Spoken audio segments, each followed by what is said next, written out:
안녕하세요. 김어준입니다.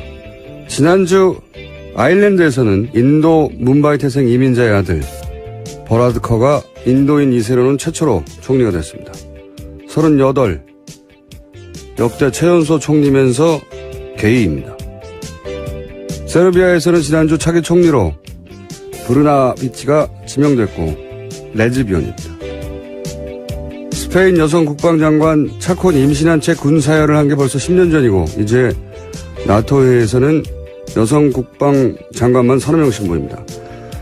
그 나라들은 소수자 인권이 원래 높았다. 아닙니다. 아일랜드인 아무에게나 물어보세요. 천주교가 사실상 국교인 나라에서 게이 총리를 몇 년 전까지 상상이나 했냐고. 세르비아는 국민 85%가 동방 정교회입니다. 스페인은 마초이즘으로 유명하죠. 세상에 원래 그런 건 아무것도 없습니다.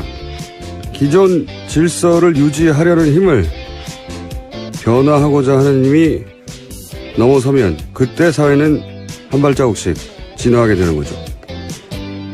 문재인 정부가 오랜 세월 이 땅을 지배해왔던 주류의 기준으로는 기존 질서를 거역하는 소수자 정부라는 걸 새삼 깨닫는 요즘입니다. 원래 그런 건 아무것도 없다는 걸 내일 되새기는 정부가 되길 기대합니다. 김어준 생각이었습니다.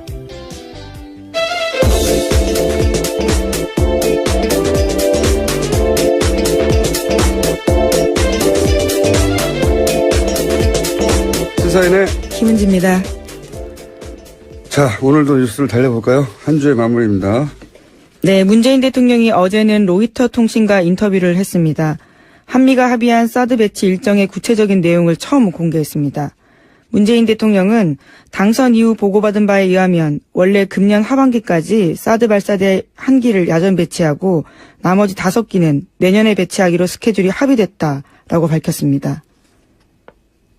그 뒤에 말도 있지 않습니까? 예. 그러나 어떤 전례에서인지 알 수 없지만 탄핵 국면에 들어서고 난 이후에 이러한 절차들이 서둘러졌다라고 말했습니다. 이게 대통령발 단독이에요. 네, 그렇죠. 로이터 통신에게 단독 뉴스를 준 겁니다. 이게 굉장히 중요한 메시지인 것이 한미 동맹의 가장 중요한 매개체가 된다고 오랫동안 지난 정부에서 얘기해왔던 이 사드 배치 관련해서 대통령조차 어떻게 된 건지 모른다는 거죠. 예. 말이 안 되는 거죠. 가장 중요한 무기체계라고 하는데 대통령이 군 통수권자가 어떤 연유인지 알 수 없는 상황에서 원래 스케줄이 바뀌었다. 왜 바뀌었는지도, 어떻게 바뀌었는지도, 누가 바꿨는지도, 어떤 절차를 거쳐서 바뀌었는지 모른다. 조사하겠다는 얘기죠. 예. 저는 엄중 처벌해야 되는 사안이라고 봅니다. 아무런 기록도 남기지 않았다는 얘기고요. 예. 그래 놓고 한미 동맹이 중요하다는 얘기 백날 하면 무슨 소용입니까? 대통령도 모르는 사안인데. 자, 그런 단독이 하나 나왔고요. 다음 뉴스는요? 네, 또 연이어서 어제 로이터 통신과 인터뷰에서 눈길을 끄는 부분이 있습니다. 중국의 역할론도 강조했습니다. 문재인 대통령은 중국의 도움 없이는 대북 제재가 성과를 거둘 수 없다면서 북핵 프로그램 통제에서 중국이 더 큰 역할을 해야 한다고 기대한다고 밝혔습니다. 또 다음 달 열리는 G20 정상회의 때 시진핑 중국 국가주석을 만나서 사드 배치 이후에 중국이 취한 보복 조치를 철회하도록 요청하겠다고 말했습니다. 최근 중국에서 어젠가요? 그저께인가요? 네. 최근 이제 한미 간 오간 보도 내용 관련해서 환영 메시지가 나오게 됐죠. 유화적인 제스처를 좀 취하겠다는, 우리가 좀 취할 테니 당신들도 좀 취해라, 뭐 이런 얘기겠죠. 네. 어제 요즘 외신과 계속 인터뷰 중이네요. 예. 네, 한미 정상회담 앞두고 외신을 연차 인터뷰하고 있는 중입니다. 문재인 대통령이요. 다음 뉴스는요? 어제 강경화 외교부 장관은 렉스 틸러슨 미 국무장관과 처음 통화했습니다. 틸러슨 장관은 사드 부지 환경 영향 평가 등 국내법적 절차에 대해서 한국 내 민주적 절차를 존중한다라고 밝혔습니다. 강 장관이 사드 배치 결정 과정에 대한 문재인 정부의 재검토 작업을 설명하고 이해를 구하는 데서 나온 대답이었습니다. 이게 이제 문재인 특보가 한국이 이 절차를 밟아야 한다고 했더니 그 자리에 있던 마이클 그린 계속 며칠째 나오고 있습니다. 네, 그러니 빨리 해야 된다. 특례 만들어서 신속하게 해야 된다. 이런 걸 토대로 뭐 한미 동맹이 위태롭다는 호들갑을 떨었잖아요. 예. 그런데 이제 국무장관이 존중한다고, 예. 미 국무장관이 한미 동맹을 깨고 있는 거죠. 그 호들갑을 떨던 시각에서 보자면. 예. 말이 안 되는 거였는데, 제가 3일째 이 얘기를 하지 않을 수가 없네요. 이 마이클 그린이 소속된 싱크탱크 소속된 사람들 발로 우리 워싱턴 주재 기자들이 인터뷰해서 멘트를 굉장히 많이 땁니다. 근데 CSIS 같은 경우는 이제 가장 유명한 곳인데 여기 가장 큰 돈줄이 일본의 사사가와 재단이에요. 우리나라에서는 안 유명한데 이 싱크탱크 사이에서는 굉장히 유명하죠. 돈 많이 되는 걸로. 이 사사가와 재단은 사사가와라는 정치인이 극우 파시스트예요. 예. 자기가 실제 그렇게 얘기했어요. 내가 세계에서 제일 돈 많은 파시스트라고. 네. 예, 무솔리니 추종하고. 예. 거기서 돈을 댑니다. 이 싱크탱크가. 싱크탱크가 무슨 고고한 학술단체가 아니에요. 이제 지적 용병이라고 할까요? 예. 지적 용병이 된 지 오래입니다. 괜히 워싱턴 이런 싱크탱크가 친일본 성향을 띈 게 아니고, 그리고 이 싱크탱크 워싱턴 정가에 또 영향을 일정 정도 준단 말이죠. 그래서 괜히 방금 전에 나왔던 이 틸러슨이 일본 방문해서 일본이 미국에게 가장 중요한 동맹이다 말을 한 게 아니죠. 그러면서 곁가지로 한국은 그 파트너 중에 하나란 말. 괜히 나온 말이 아니에요. 예. 우리나라에서 우리 보수가 우리끼리 그냥 우리나라에 앉아서 한미동맹 가장 중요하다 이런 말 하고 있는 건 정말 웃긴 얘기입니다. 사실.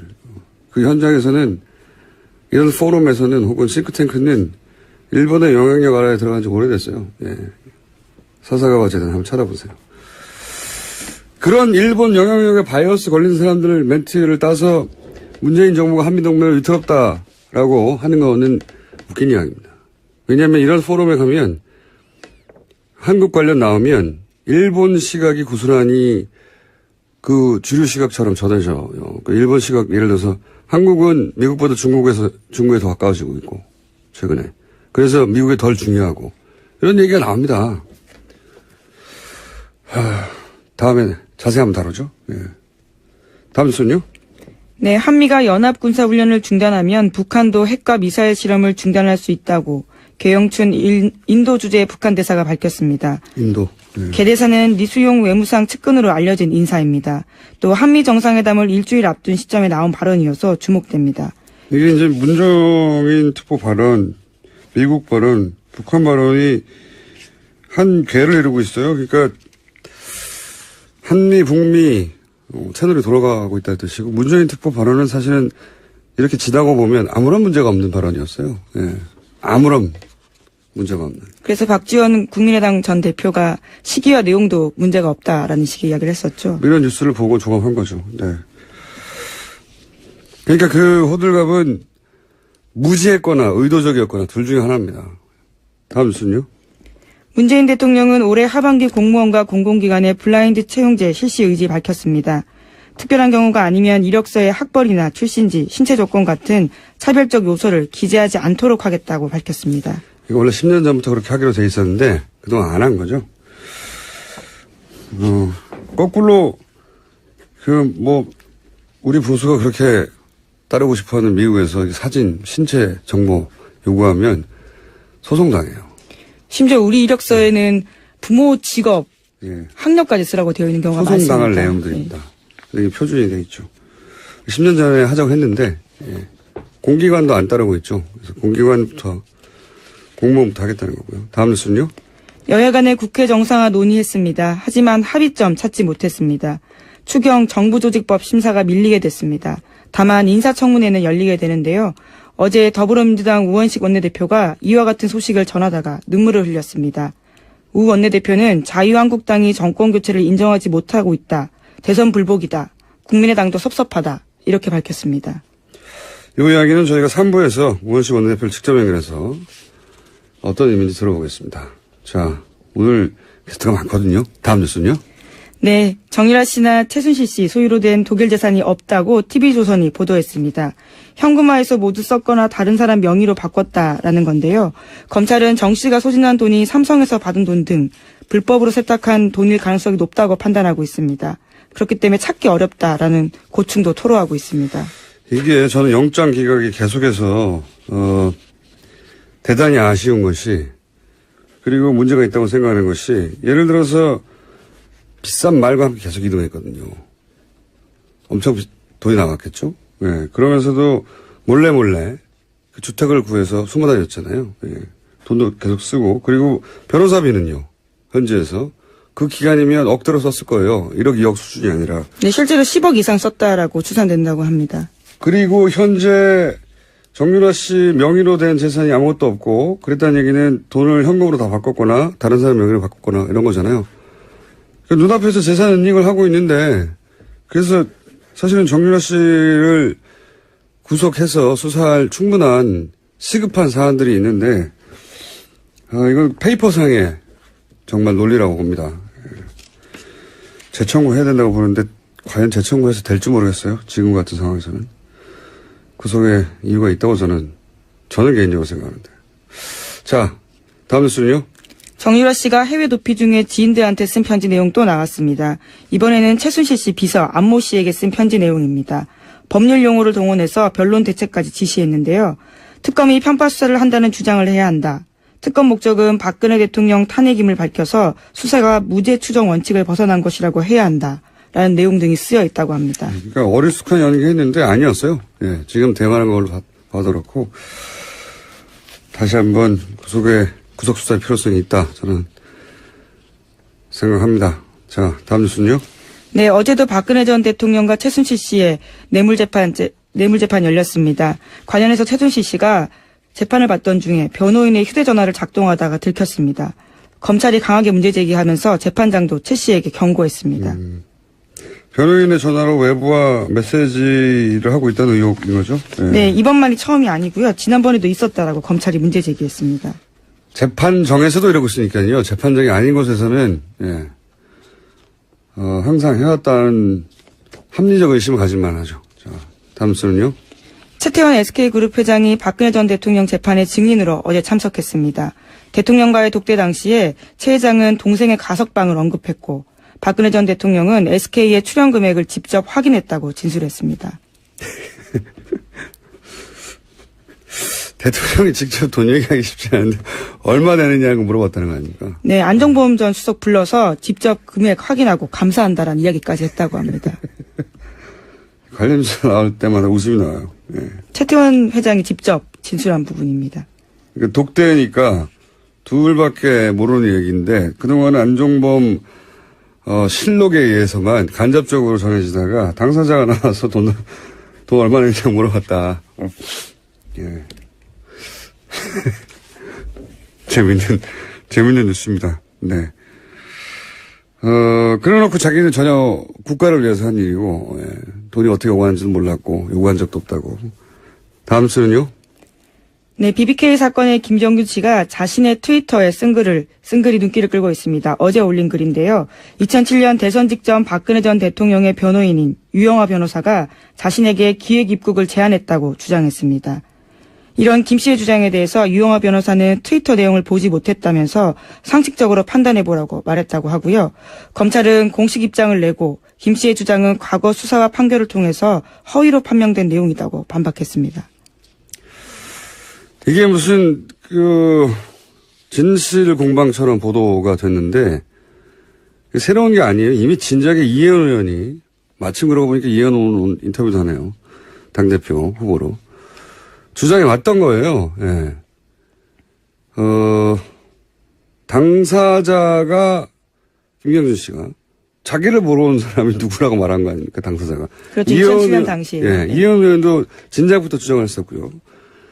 근데 여기에 대해서 유영하 변호사 상식적으로 판단해보라고 하는데 뭘 상식적으로 판단해보라는 건지 모르겠는데 이걸 진실 공방인 것처럼 몰고 가면 이건 물타기입니다. 이게 기사가 되려면 왜 당시에는 유영하 변호사 대신에 이혜원 의원이 뒤집어 썼는가. 그리고 이원 의원한테 크로스 체크를 해야지 규정에 맞는 기사인 거죠. 예. 검찰 주장을 고스란히 똑같은 무게로 실을 게 아니라. 예. 이유가 뭘까? 이원 의원에게 잠시 물어보기로 하고요. 예. 오늘 여기까지입니까? 네. 자, 오늘 미니 인터뷰가 또 하나 있어가지고, 예, 여기까지 하겠습니다. 시사인의 김은지였습니다. 감사합니다. 자, 바로 이어서, 저희가 미니 인터뷰를 짧게 잡았는데, 전국 판사들이 대법원장 사퇴를 요구했는데, 이게 30년 만의 일이라고 합니다. 어떻게 된 일인지, 이정열 전 부장판사 잠시 연결하고 있습니다. 안녕하세요, 판사님. 네, 안녕하세요. 네. 요즘 자주 연결합니다. 네. 네, 그렇습니다. 이게 이제 아주 긴 사연인데, 오늘은 간단하게 무슨 일인지만 짚어보겠습니다. 제가 아는 요약본을 말씀드리면, 국제인권법연구회가 있는데, 다소 진보적인 의제를 다루는 연구하는 곳인데, 공부하는 곳인데, 양승태 대법원장 하에서 이 연구회 활동을 제약하려는 의혹이 있었고, 네. 그런데 알고 보니까 관련해서 블랙리스트가 있다는 의혹도 동시에 또 제기가 됐습니다. 후에. 그래서 법관들이 모여서 둘 다 의혹이 아니고요. 예. 둘 다 사실일 거예요. 네. 예, 사실이라고 생각하시는 것이고 사실이라고 볼 만한 정황도 여러 가지 있었죠. 그래서 이제 법관들이 모여서 의결을 했어요. 그렇죠? 그리고 이제 게시판도 열렸습니다. 익명 게시판이. 거기서 이런 요구들이 나온 거죠. 대법원장 왜 아무런 얘기가 없냐. 우리가 모여가지고 이 문제를 제기했는데 블랙리스트 관련해서 대법원장 반응이 없다. 사퇴하라. 이렇게 된 거죠. 네, 그렇죠. 이게 요약본인 거죠. 예, 예. 주로 어떤 이유로 그 판사들이 사퇴하라는 내용을 여기다가 이 게시판에 익명 게시판에 계속 올리고 있습니까? 일단 최초 두 가지 이유가 있는데 하나는 이 처음에 조사가 있었잖아요. 예. 네, 진상조사 보고서가 제출이 됐는데 블랙리스트에 아무 얘기가 관한 없었던 거예요. 블랙리스트도 그렇고 국제인권법 연구에 관련해서도 네. 그렇고요. 거기에서 이제 일부 문제가 있다고 얘기를 했었어요. 예. 그러면은 전혀 문제가 없었다 그러면 뭐 사실 아무 상관이 없는데 일부 문제가 있었다고 하면 어느 정도는 대법원장이 얘기를 해줘야 되는데 아무 얘기를 안 했어요.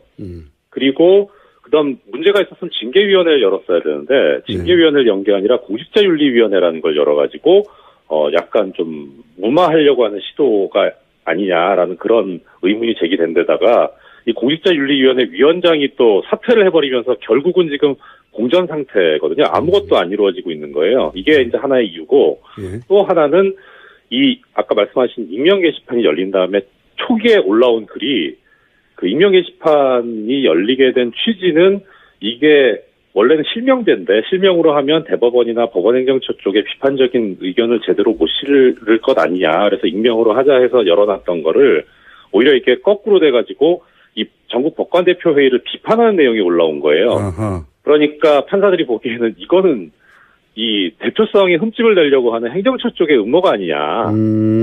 그러니까 오히려 역풍이 불어버린 거죠. 아하. 익명 게시판을 열어서 이런 전국 법관 대표 회의에서 의결됐던 내용이나 이런 내용에 대해서 비판하는 내용이 올라오자 거꾸로 이제 법관들이 화가 나서 네. 이 익명 게시판을 열었던 이유가 결국은 이 판사들의 요구를 이런 식으로 뒤에서 비판하려고 했던 거냐라고 거꾸로 물러가라 이런 얘기가 된 거군요. 네. 예, 그리고 게다가 또 하나 있는 게 지금 사실 이게 이야기하기 조심스러운 건데 익명 게시판이기도 하고 내부 게시판이잖아요. 네. 그러니까 외부에서는 사실 알 수가 없는 건데 법관 아니면 이게 거의 이게 거의 실시간으로 지금 보도가 되고 있거든요. 누군가가 전달한다는 얘기네요. 네. 예, 그리고 게다가 지금 요새 올라오는 글들이 뭐 저는 언론 보도를 보고 알긴 했는데 이게 너무 수준이 낮다는 거예요. 그래서 이게 정말 이거 법관이 쓰고 있는 게 맞냐. 그러니까 오히려 이게 정말 아니 뭐 법관들도 게시판에 가면 네티즌이죠. 뭐 그렇긴 한데 이게 법관 수준의 글이 아니라는 거예요. 그래서 오히려 일부 법관들의 아이디가 도용당하고 있는 건 아니냐. 뭐 그런 얘기까지 하고 있더라고요. 네, 그 정도다. 네. 네. 그래서 대법원장 물러가라는 얘기가 나왔다. 이 사안은 저희가 따로 한번 왜냐하면 지금 현재 막 벌어진 일이고 진행 중인 일이라 오늘 여기까지만 할 텐데요. 마지막으로 한 가지만 더 여쭤보자면 어떤 일이 벌어졌는가 하는 정도만 지금 체크하는 건데 네. 어차피 임기가 석 달밖에 안 남았는데 대법원장이 굳이 퇴진을 요구하는 이유는 뭔가요? 간단하게 정리해 주십시오. 판사들 성향이죠. 판사들은 법률가거든요. 법률가 중에 법률가이기 때문에 임기가 하루가 남아도 아닌 건 아닌 거예요. 무슨 말씀인지 알겠습니다. 오늘 여기까지 듣겠습니다. 감사합니다. 네, 고맙습니다. 지금까지 이정열 전 부장판사였습니다. 자유한국당 당대표 경선이 홍준표 후보가 TV토론을 거부하면서 그 갈등이 격화되고 있는데요. 자유한국당 대표 경선에 신상진 후보 전화 연결됐습니다. 안녕하세요, 의원님. 네, 수고하십니다. 안녕하세요. 네. 우선 간단한 출마의 변부터 왜 본인이 당대표가 되어야 하는지 말씀 주십시오. 예, 저희 지금 자유한국당이 지난 탄핵 사태 또 대선 참패 겪으면서 아주 지금 괴멸의 위기까지 지금 와 있습니다. 그래서 국민들로부터 이게 등을 돌렸고 국민들께서 그리고 이것이 이제 쓰러지는 우리 한국당을 좀 건전한 보수로 이 기회에 정말 리모델링하고 다시 세워야 되겠다는 그런 그 취지에서 제가 출마를 했습니다. 그동안 우리 보수 우리 한국당이 과거 지도부의 인물로는 우리 시대 변화에 또 민심에 따라서 당을 바로 세우기가 힘들다 이런 판단에서 제가 감히 나섰습니다. 예, 그리고 저는 성남시 중원구 지역구인데요. 저희 지역구에 아주 서민들이 많이 사시는 동네인데 저같이 이제 그런 동네에서 4선까지 하고 또 우리 당이 어려울 때 그냥 책임 없이 가만히 있는 것보단 이 국민의 눈높이에 맞는 정치를 우리 자유한국당이 제대로 수용하고 제대로 맞추어서 잘 좀 우리 보수의 정말 이 건전화 이렇게 바로 세우고자 제가 이렇게 출마하게 됐습니다. 알겠습니다. 사선이시긴 한데 이제 대선 후보였던 홍준표 전 지사나 당 지도부를 역임했던 원유철 의원에 비해서 이제 상대적으로 지명도가 낮은 건 사실인데요. 먼저 네. 지명도가 훨씬 높은 홍준표 후보는 왜 대표가 되면 안 되는 겁니까? 그분은 어떻게 보면 지난 2011년도에도 당대표를 하다가 네. 7개월 만에 이제 하차를 했습니다. 당시에 그 디도스 사건 처리 네네. 과정에 이제 당 지도부 또 최고위원들하고 뜻이 안 맞아서 최고위원들이 물러나면서 당 지도부가 이제 와해가 됐죠. 네.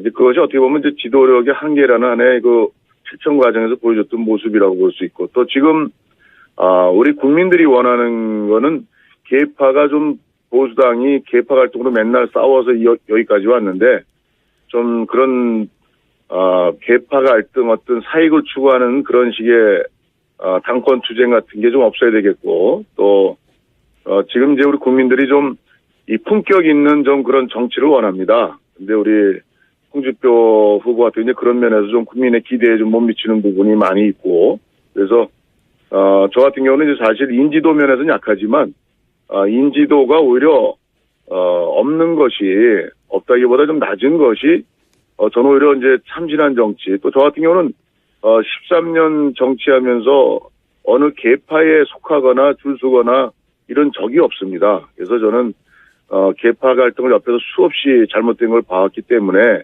또 원유철 후보도 훌륭하긴 하지만 또 원내 대표로서 지난 자유한국당이 아주 참패한 그 또 눈꼴 사나운 모습을 보여줬던 지난 총선이요. 총선 과정에 그때 원내 대표였었죠.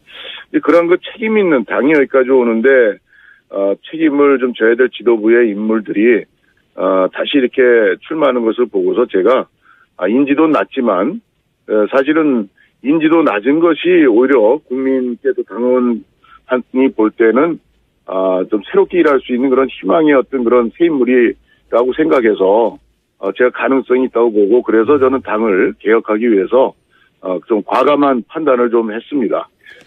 제가 물론 뭐 그때 비밀투표였긴 합니다만 네. 대충 추정하기로는 언론에서 탄핵에는 찬성하신 것으로 알려졌는데 예. 이해하시는 거 보니까 맞군요. 근데 탈당은 또 안 하셨어요? 그죠? 저는 그때 그 탄핵이 사실은 절차상이나 저는 좀 문제가 있었다고 생각을 합니다.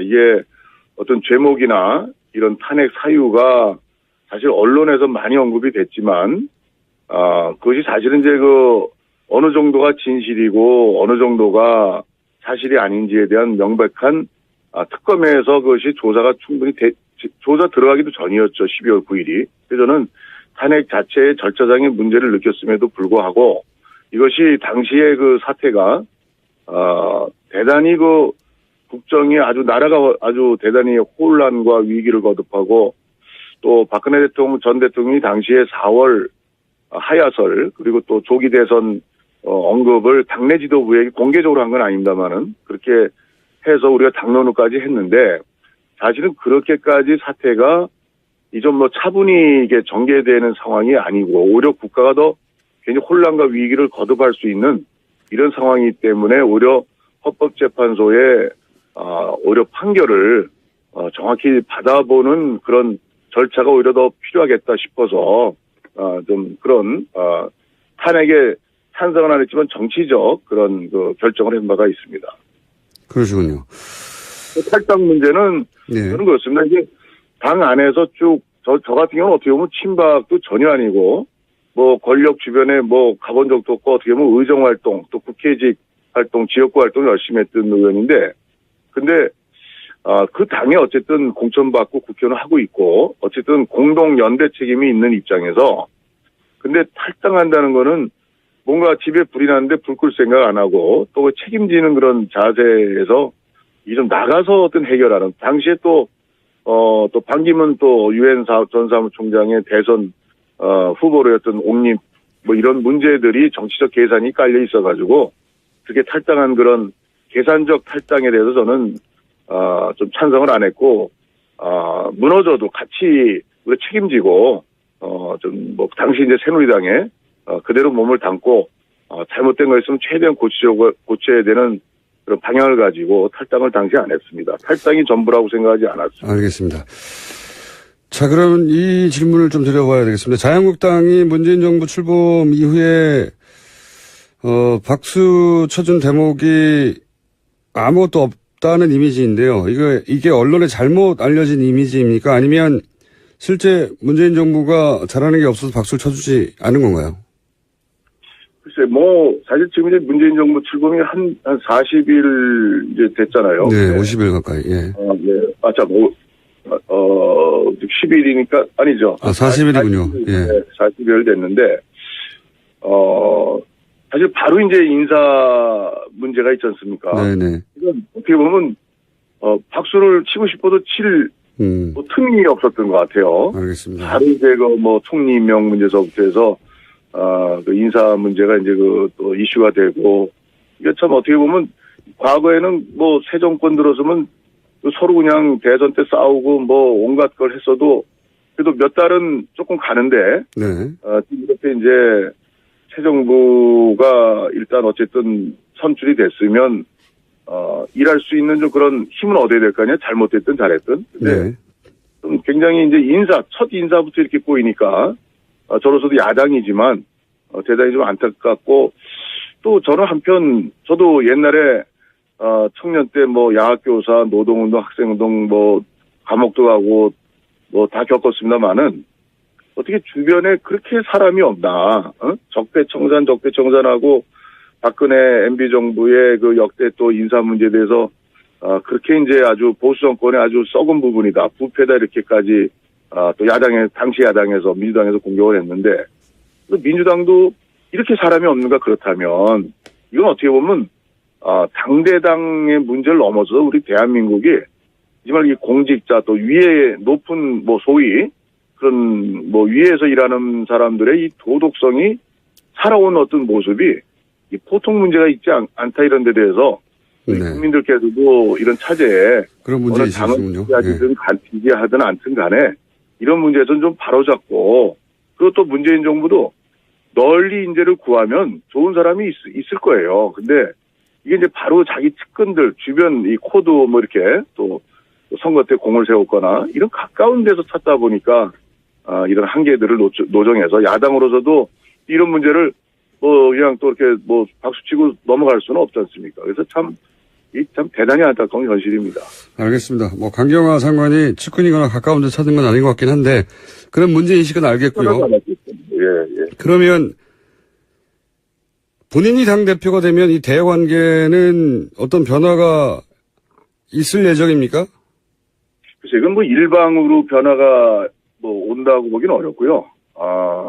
우선은 이제 국정을 운영하고 또 현재로서 어쨌든 간에 제1당이죠. 민주당이. 그래서 이게 집권 정부와 여당이 우선 좀, 빨리 어떤 욕심껏 일을 처리하려고 하는 그런 무리한, 그런 일을 하다 보면 또 국회가 걸리적거리고 어떻게 보면 또 야당이 아주 걸리적거린 존재가 되고 이런 인식을 가지고서는 뭐 여야 어떤 대립은 종식되기가 어렵고 또 발전적 관계를 맺기가 어렵다고 생각하고 좀 문재인 대통령서부터 여당 정부가 좀 느리더라도 이 기회에 좀 뭔가 우리나라가 좀 이 법치 또 국회와 정부의 어떤 협력 관계 이런 모델을 좀 잘 만들어 나가면 다음에 어떤 정권이 들어서더라도 우리나라에 좋은 그런 정치 발전이라는 큰 그런 기초를 놓을 수 있겠다 생각해서 칼자루는 결국 정부 여당이 쥐고 있고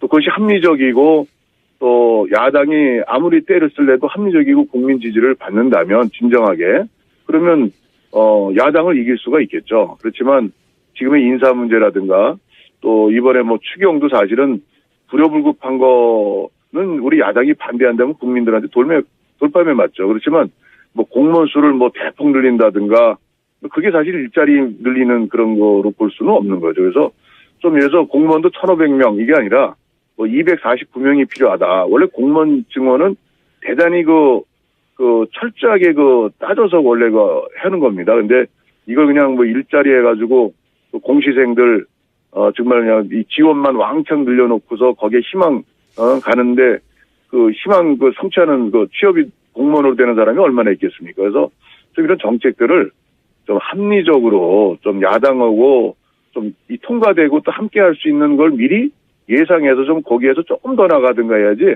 일방 추진을 하면은 야당이 제가 당대표가 된들 또 협치를 또 저도 하고 싶어도 알겠습니다. 쉽지 않은 그런 상황들을 여당이 또 집권 정부가 잘 풀어야 된다고 생각합니다. 알겠습니다. 주로 이제 청와대와 여당의 잘못을 지적하셨고요. 예, 그쪽이 책임이라고 말씀하셨는데 한 가지만 더 여쭤보자면 그러면 예. 자유한국당은 이 여야 대치 국면에서 잘못이 없습니까?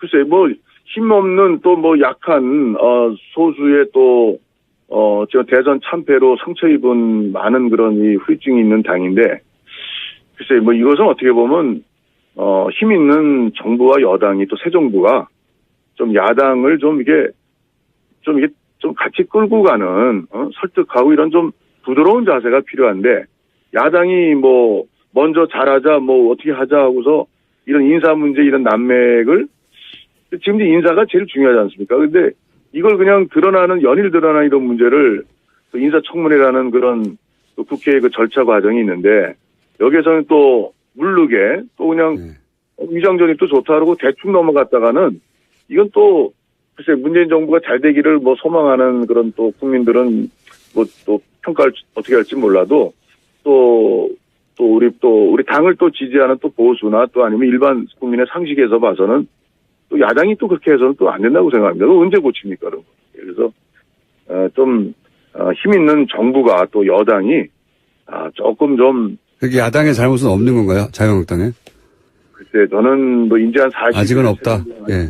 40일인데 저희 잘못을 이렇게 보기에는 조금 좀 특별한 게 좀 없는 것 같습니다. 알겠습니다.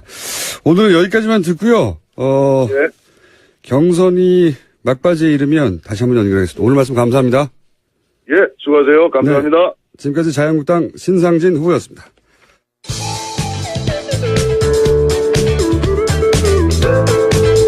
뉴스의 깊이가 다릅니다. 최고의 뉴스 생산자 김어준입니다.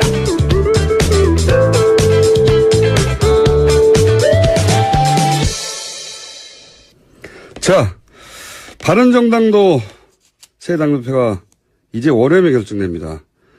이현 의원 전화 연결됐습니다. 안녕하십니까? 네, 안녕하세요. 네, 당대표 경선 때문에 고정 코너도 출연을 못하시는 역차별을 받고 계신데. 아유, 감사합니다. 그래도 이렇게 연결해 주셔서 고정 코너는 아니더라도. 네.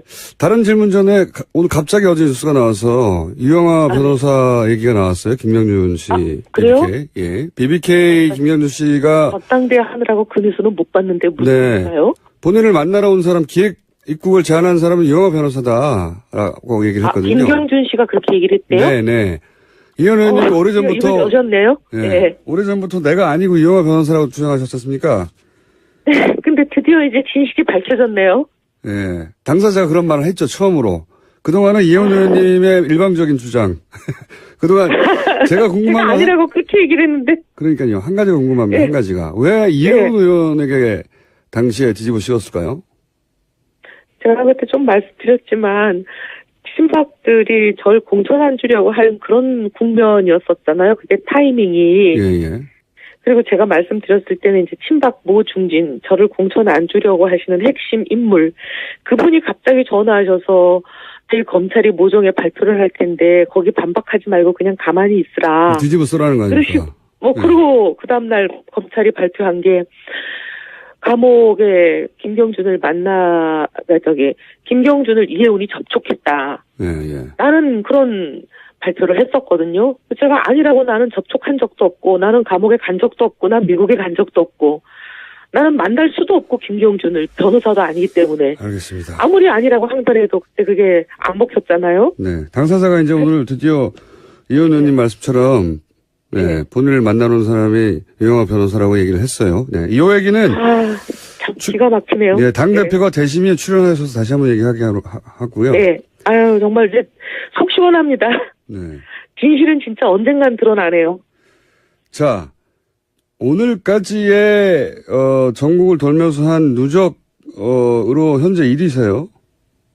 아유, 감사합니다. 근데 아직 선거의 한 4분의 1도 진행이 안 된 상태라. 수도권을 안 했기 때문에, 그죠? 네. 그리고 또 저희는 당원도 많고 당원들 투표율이 높은 곳이 TK거든요. 네. TK가 아직 투표를 진행하고 있고 이게 끝나지 않았기 때문에 그렇군요. 전혀 판세를 짐작하기는 좀 어려운 상황입니다. 현재 판세로는 지금까지의 판세만으로는 1, 2위를 이현 후보, 하태경 후보가 네. 큰 차이 없이 박빙으로 다투고 있다. 이 정도인데요. 하태경 후보 저 인터뷰했더니 본인이 1등 할 거라고 예, 본인은 본인과의 싸움이라고 하던데 하태경 의원은 당대표 하면 안 됩니까? 저는 하태경 후보 잘하지만 저는 이 국면에서 이제 하태경 후보가 잘할 수 있는 국면이 있고 또 저 같은 사람이 필요한 국면이 있고 이게 다 타이밍이 좀 다르지 않나 생각합니다.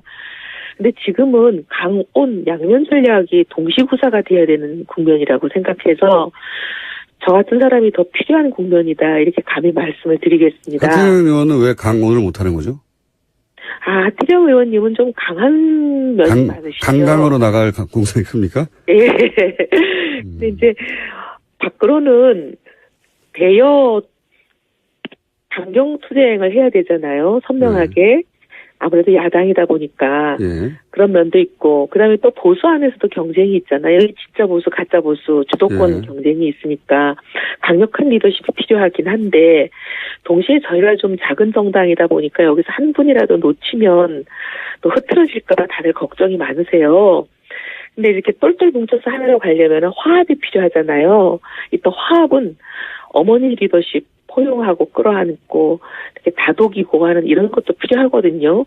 그래서 저는 감히 강온 동시구사가 되는 거는 제가 아니냐 이렇게 그냥 당원들께 말씀드리고 있습니다. 하태경 의원님 훌륭하죠. 정운천 의원은 그러면요. 뭐가 문제입니까? 당대표 하는데. 문제가 있는 건 아니고요. 문제가 없으면 정운천 대표 다 훌륭한데. 다 훌륭하죠. 정운천 의원님, 김영우 의원님 다 훌륭하죠. 근데 이 국면에서는 제가 그분들보다 좀 필요한 국면이다. 그냥 그렇게 말씀드리는 거죠. 김영우 후보는 저희와 인터뷰를 거절하셔서 네 분 중에 유일하게 인터뷰를 못했는데. 거절하셨어요? 네. 유일하게 거절하셨어요. 격가지 질문인데 김영우 후보 말씀하셨어요. 네. 김영우 후보가 의원님, 이혜훈 의원님 뉴스공장 출연을 토론회 때 지적하셨다고요?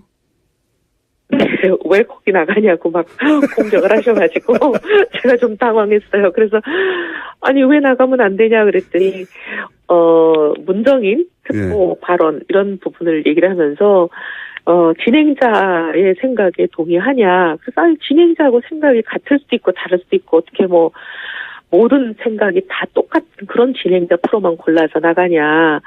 진행자하고 생각이 다르다고 그 프로 나가면 안 되냐. 제가 그렇게 말씀드렸어요. 네. 당대표 토론에서 뉴스 공장이 거론이 됐습니다. 참. 네. 아니, 제가 재밌어가지고 그만큼 여쭤봤어요. 핫하다는 거죠. 그리고 그만큼 우리 진행자께서 완전히 국민, 아이콘이시잖아요. 오늘 여론조사가 있다고 너무, 오늘 여론조사가 있죠? 오늘 아니요. 저희 내일 모레인가? 내일 모레인가. 여론조사가 내일 모레일 겁니다. 아마. 네, 예. 당원, 책임당원과 일반당원, 그러고 나서는 일반인들을 상대로 한 여론조사인 거죠? 네, 맞습니다. 그게 30%입니다. 일반인을 상대로 한 여론조사 굉장히 중요하네요. 그게 굉장히 중요합니다. 왜냐하면 당원은 7만 명이 다 투표를 물론 안 한다 그러더라도 그래도 한 몇만 명이 투표하시잖아요. 그 몇만 명이 투표한 게 70%가 되는 거거든요. 근데 일반인 여론조사는 주로 여론조사 회사들이 1000명 하잖아요. 네. 1000명의 값이 30%가 되는 거니까 그렇죠. 한 명 한 명의 가치가 굉장히 크죠. 그렇군요. 네. 어제 민주당 우원식 원내대표가 자유한국당이 해도 너무한다 이런 성토를 한 건 아시죠? 예. 들었어요. 근데 아니 왜 우원식 원내대표님은 저는 자유한국당이 해도 너무한다는 데는 동의하거든요. 거기는 동의하는. 어떻게 예. 거긴 동의해요. 네. 어떻게 반대 말고 할 줄 아는 게 없냐. 예. 저도 그런 생각이 들긴 들어요. 네. 그래서 성토를 하는 것까지는 저는 이해를 하는데 조금 너무 나가셨어요. 추경을 반대하는 건 대선 불복이다 하시는 거는 조금 너무 하신 것 같아요. 자유한국당의 태도에 대해서 대선 불복이라고 하신 것 같긴 한데 이 대목은 저희가 잠시 후에 또 우원식 원내대표 인터뷰가 있으니까 네. 진위는 여쭤보기로 하고요. 여하간 제가 궁금한 것은 자유한국당이 해도 너무한다고 하는 그 대목에 대해서는 동의하십니까? 동의하죠. 자유한국당이 추경을 심사조차 안 하겠다. 이거는 누가 들어도 너무하고요. 저는 이건 내로남불 좀 그만했으면 좋겠어요. 이건 전형적인 내로남불이거든요. 왜냐하면 이거 조금 길게 설명드려도 되나요? 3번밖에 안 남았으니까 알아서 쓰십시오. 예. 네. 추경을 아무 때나 못하게 아예 그냥 국가재정법에 못을 박아버리자. 전쟁이 나거나 자연재해가 나거나 막 이런 거 아니면 못한다. 이렇게 법을 바꾼 게 박근혜 당대표 시절이에요. 네. 저희가 야당할 때. 그렇게 세게 주장하면서 절대로 추경 못하게 한다고 이렇게 난리를 해놓고 본인이 대통령 되셔가지고 4년 동안 3번 했어요. 거의 1년에 매년 했다는 뜻이잖아요. 네. 근데 브렉시트 그때마다 추경됐습니다. 브렉시트 추경. 네. 근데 문제는 그리고 총 40조나 추경을 했어요. 예. 그 3번이 단 한 번도 소위 자기들이 바꾼 국가재정법 추경 요건에 맞은 적이 한 번도 없어요. 근데 그때 당시 야당이 지금 여당된 민주당 아닙니까? 민주당이 귀하들이 그렇게 안 된다던 추경 요건에 하나도 안 뱉다고 얘기할 때마다 뭐라 그랬냐. 맞아 막 우기면서 했단 말이에요. 근데 이제 입장이 거꾸로 돼가지고 반대가 된 거 아닙니까? 근데 이번에는 똑같은 입으로 추경 요건이 안 맞다고 들어놓으면서 심사조사 안 하겠다 그러니 이건 전형적인 내로남불이에요. 다른 사람은 추경 요건이 안 맞다고 말할 수 있어도 그분들은 그 말할 수가 없어요. 알겠습니다. 자, 시간이 왔기 때문에 한 가지만 여쭤볼게요. 자유한국당과의 당대당 통합. 네. 가능합니까? 가능하다면 어떤 조건이어야 합니까? 일단 지금 이를 올릴 필요도 없습니다. 지금은요? 그 가능한 조건 자체가 지금은 뭐 이루어질까 가능성이 보이지도 않고요. 자유한국당이 완전히 환골탈태를 해서 제대로 된 진짜 보수가 되지 않으면 불가능한데 지금 저러고 있는데 제대로 된 진짜 보수가 될 가능성이라는 게 지금은 얘기할 형편도 안 되기 때문에 지금으로서는 얘기할 타이밍이 아닌 것 같아요. 알겠습니다. 홍준표 지사가 유리한 게 아니냐 하는 게 이제 대체적인 전망인데 만약 홍 전 지사가 자유한국당의 대표가 물론 결론을 봐야 알겠지만 네. 전망을 하는 거니까 일단 전망 상태에서 대표가 된다면 네. 그리고 이혜원 의원님이 대표가 된다면 두 분의 상생상 이 당대당 통합은 사실상 굉장히 어렵다. 이렇게 봐야 되는 거 아닙니까? 그렇게 얘기하는 분들이 계세요. 그렇게 얘기하는 분들이 계시는데 어쨌든 저는 자유한국당의 홍준표 지사가 되든 누가 되든 개혁이 무망하다 그렇게 생각합니다. 지난번에도 말씀드렸지만 결국 친박당이거든요. 지금도 친박이 주인이에요. 상황으로 친박이 뒤에 앉아서 수렴청정을 하고 있고 앞에 로봇가 누가 나오냐 그 차이뿐인데 간판을 아무리 바꿔다는들 주인은 친박인데 그 당이 뭐가 달라지겠습니까? 알겠습니다. 달라지기 어려울 거예요. 예. 저희가 월요일 날 당대표 선출이시니까 다음 고정 시간에는 대표님으로 나오실 수도 있군요. 그렇게 되기를 도와주십시오. 알겠습니다. 오늘 말씀 여기까지 듣겠습니다. 감사합니다. 감사합니다. 네. 지금까지 이혜훈 의원이었습니다. 오늘 2부 인터뷰에서 여러 번 거론된 우관식 원내대표는 잠시 후 3부에서 만나보겠습니다. 김원준입니다. 재판의 증인으로 어제 참석했습니다. 대통령과의 독대 당시에 최 회장은 동생의 가석방을 언급했고 박근혜 전 대통령은 SK의 출연 금액을 직접 확인했다고 진술했습니다. 대통령이 직접 돈 얘기하기 쉽지 않은데 얼마 되느냐고 물어봤다는 거 아닙니까? 네, 안종범 전 수석 불러서 직접 금액 확인하고 감사한다라는 이야기까지 했다고 합니다. 관련자 나올 때마다 웃음이 나와요. 네. 최태원 회장이 직접 진술한 부분입니다. 그러니까 독대니까 둘밖에 모르는 얘기인데 그동안 안종범 실록에 의해서만 간접적으로 전해지다가 당사자가 나와서 돈 얼마나 있냐고 물어봤다. 예. 재밌는 뉴스입니다. 네. 그래놓고 자기는 전혀 국가를 위해서 한 일이고, 예. 돈이 어떻게 오가는지는 몰랐고, 요구한 적도 없다고. 다음 수는요? 네, BBK 사건의 김정균 씨가 자신의 트위터에 쓴 글이 눈길을 끌고 있습니다. 어제 올린 글인데요. 2007년 대선 직전 박근혜 전 대통령의 변호인인 유영하 변호사가 자신에게 기획 입국을 제안했다고 주장했습니다. 이런 김 씨의 주장에 대해서 유영하 변호사는 트위터 내용을 보지 못했다면서 상식적으로 판단해보라고 말했다고 하고요. 검찰은 공식 입장을 내고 김 씨의 주장은 과거 수사와 판결을 통해서 허위로 판명된 내용이라고 반박했습니다. 이게 무슨 진실 공방처럼 보도가 됐는데 새로운 게 아니에요. 이미 진작에 이혜원 의원이 마침 그러고 보니까 이혜원 의원 인터뷰도 하네요. 당대표 후보로. 주장이 왔던 거예요. 예. 당사자가 김경준 씨가 자기를 보러 온 사람이 누구라고 말한 거 아닙니까? 당사자가. 그렇죠. 2007년 당시에. 예. 이혜원 의원도 진작부터 주장을 했었고요. 근데 여기에 대해서 유영하 변호사 상식적으로 판단해보라고 하는데 뭘 상식적으로 판단해보라는 건지 모르겠는데 이걸 진실 공방인 것처럼 몰고 가면 이건 물타기입니다. 이게 기사가 되려면 왜 당시에는 유영하 변호사 대신에 이혜원 의원이 뒤집어 썼는가. 그리고 이혜원 의원한테 크로스 체크를 해야지 규정에 맞는 기사인 거죠. 예. 검찰 주장을 고스란히 똑같은 무게로 실을 게 아니라. 예. 이유가 뭘까? 이혜원 의원에게 잠시 물어보기로 하고요. 예. 오늘 여기까지입니까? 네. 자, 오늘 미니 인터뷰가 또 하나 있어가지고 여기까지 하겠습니다. 시사인의 김은지였습니다. 감사합니다. 자, 바로 이어서 저희가 미니 인터뷰를 짧게 잡았는데 전국 판사들이 대법원장 사퇴를 요구했는데 이게 30년 만의 일이라고 합니다. 어떻게 된 일인지 이정열 전 부장판사 잠시 연결하고 있습니다. 안녕하세요, 판사님. 네, 안녕하세요. 네, 요즘 자주 연결합니다. 네, 조사하겠다는 얘기죠. 예. 저는 엄중 처벌해야 되는 사안이라고 봅니다. 아무런 기록도 남기지 않았다는 얘기고요. 예. 그래 놓고 뭐 한미동맹이 중요하다는 얘기 백날하면 무슨 소용입니까? 대통령도 모르는 사안인데. 자, 그런 단독이 하나 나왔고요. 다음 뉴스는요? 네, 또 연이어서 어제 로이터 통신과의 인터뷰에서 눈길을 끄는 부분이 있습니다. 중국의 역할론도 강조했습니다. 문재인 대통령은 중국의 도움 없이는 대북 제재가 성과를 거둘 수 없다면서 북핵 프로그램 통제에서 중국이 더 큰 역할을 해야 한다고 기대한다고 밝혔습니다. 또 다음 달 열리는 G20 정상회의 때 시진핑 중국 국가주석을 만나서 사드 배치 이후에 중국이 취한 보복 조치를 철회하도록 요청하겠다고 말했습니다. 최근 중국에서 어젠가요? 그저께인가요? 네. 최근 이제 한미 간 오간 보도 내용 관련해서 환영 메시지가 나오기도 했죠.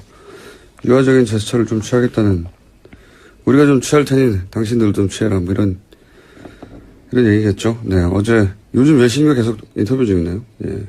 네, 한미 정상회담 앞두고 외신을 연차 인터뷰하고 있는 중입니다. 문재인 대통령이요. 다음 뉴스는요? 어제 강경화 외교부 장관은 렉스 틸러슨 미 국무장관과 처음 통화했습니다. 틸러슨 장관은 사드 부지 환경 영향 평가 등 국내법적 절차에 대해서 한국 내 민주적 절차를 존중한다라고 밝혔습니다. 강 장관이 사드 배치 결정 과정에 대한 문재인 정부의 재검토 작업을 설명하고 이해를 구하는 데서 나온 대답이었습니다. 이게 이제 문재인 특보가 한국이 이 절차를 밟아야 한다고 했더니 그 자리에 있던 마이클 그린 계속 며칠째 나오고 있습니다. 예, 그러니 빨리 해야 된다. 특례 만들어서 신속하게 해야 된다. 이런 걸 토대로 뭐 한미 동맹이 위태롭다는 호들갑을 떨었잖아요. 예. 그런데 이제 국무장관이 존중한다고, 예. 미 국무장관이 한미 동맹을 깨고 있는 거죠. 그 호들갑을 떨던 시각에서 보자면. 예. 말이 안 되는 거였는데 제가 3일째 이 얘기를 하지 않을 수가 없네요. 이 마이클 그린이 소속된 싱크탱크 소속된 사람들 발로 우리 워싱턴 주재 기자들이 인터뷰해서 멘트를 굉장히 많이 땁니다. 근데 CSIS 같은 경우는 이제 가장 유명한 곳인데 여기 가장 큰 돈줄이 일본의 사사가와 재단이에요. 우리나라에서는 안 유명한데 이 싱크탱크 사이에서는 굉장히 유명하죠. 돈 많이 되는 걸로. 이 사사가와 재단은 사사가와라는 정치인이 극우 파시스트예요. 예. 자기가 실제 그렇게 얘기했어요. 내가 세계에서 제일 돈 많은 파시스트라고. 네. 예, 무솔리니 추종하고. 예. 거기서 돈을 댑니다. 이 싱크탱크가. 싱크탱크가 무슨 고고한 학술단체가 아니에요. 이제 지적. 안녕하세요, 김어준입니다. 지난주 아일랜드에서는 인도 문바이 태생 이민자의 아들 버라드 커가 인도인 2세로는 최초로 총리가 됐습니다. 38, 역대 최연소 총리면서 게이입니다. 세르비아에서는 지난주 차기 총리로 브르나비치가 지명됐고 레즈비언입니다. 스페인 여성 국방장관 차콘 임신한 채 군사열을 한 게 벌써 10년 전이고 이제 나토회에서는 여성 국방장관만 30명씩 모입니다.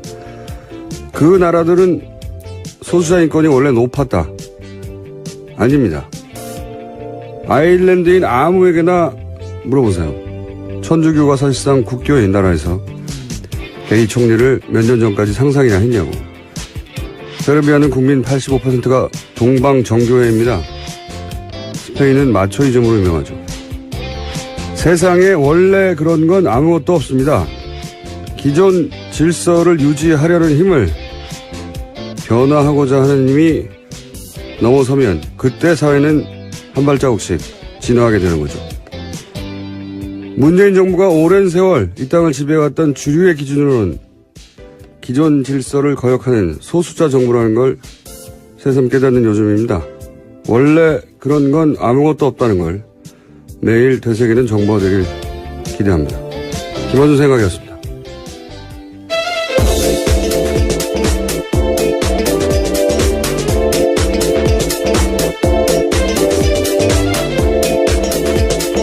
시사인의 김은지입니다. 자, 오늘도 뉴스를 달려볼까요? 한 주의 마무리입니다. 네, 문재인 대통령이 어제는 로이터 통신과 인터뷰를 했습니다. 한미가 합의한 사드 배치 일정의 구체적인 내용을 처음 공개했습니다. 문재인 대통령은 당선 이후 보고받은 바에 의하면 원래 금년 하반기까지 사드 발사대 1기를 야전 배치하고 나머지 5기는 내년에 배치하기로 스케줄이 합의됐다라고 밝혔습니다.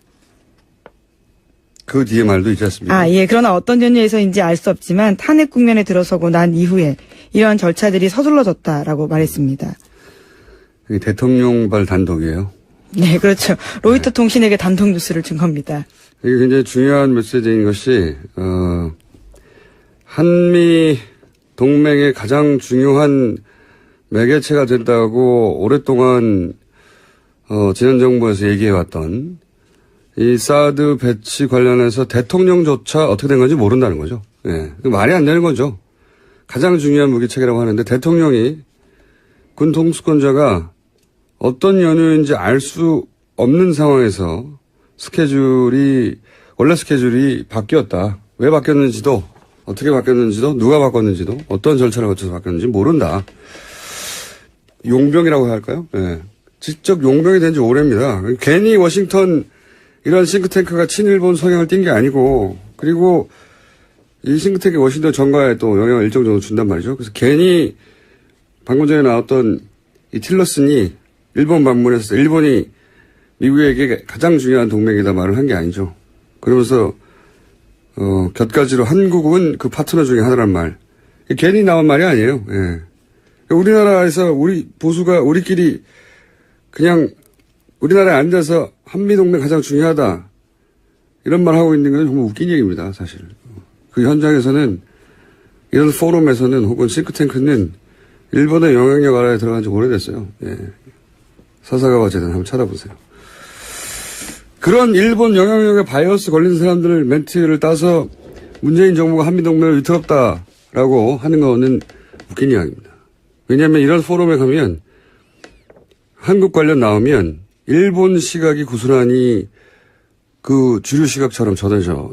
그 일본 시각 예를 들어서 한국은 미국보다 중국에 더 가까워지고 있고 최근에.